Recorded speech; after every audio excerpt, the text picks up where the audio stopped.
મારું ભાવેણા ચેનલમાં આપનું હાર્દિક સ્વાગત છે। આજના તાજા સમાચાર છે।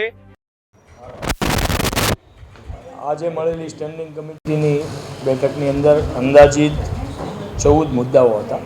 14 મુદ્દાઓ મંજૂર કરવામાં આવ્યા છે અને એમાં 2 વિકાસ કાર્યના મુદ્દાઓ હતા। એમાંથી એક જીઆઈડીસીનું ડ્રેનેજ લાઇન જે બીએમસીથી અલગ કરવાનું છે, એ 3 કરોડ ને 70 લાખ રૂપિયાનું છે। ત્યારબાદ દક્ષિણ સરદારનગર વોર્ડમાં હેમુ કાલાણી ચોકથી લઈ સંસ્કાર મંડળ બાજુ આવતો રસ્તો છે, રેલવેની દિવાલવાળો, ત્યાં બંને સાઈડ રોડને થોડોક મોટો કરવાનો છે અને ત્યારબાદ એની બંને બાજુ બ્લોક નાખવાના છે, રબર બ્લોક। એની 80 લાખ સુધીનું વિકાસ કાર્ય હતા। 83 લાખના 4.5 કરોડ રૂપિયાના વિકાસ કાર્યને આજ અમારી અને મારા સભ્ય દ્વારા મંજૂરી આપવામાં આવી છે। કિશનભાઈ, રોડ રસ્તાના કામને લઈને ખાસ કરીને વરસાદ હવે ચોમાસું આવી ગયું છે, રિપેરિંગ કામ ઘણા બધા બાકી છે, એને લઈને કોઈ ચર્ચા થઈ શકે? રિપેરિંગ કામ ઓલમોસ્ટ બધી જ જગ્યાએ પ્રી મોન્સૂનની કામગીરી હતી ત્યારે પૂર્ણ થઈ ગયા છે। ક્યાંય થોડીક ઘણી ક્ષતિ બાકી રહી હશે તો એ ધ્યાન ઉપર આવશે એટલે તરત અમે એને પૂર્ણ કરશું।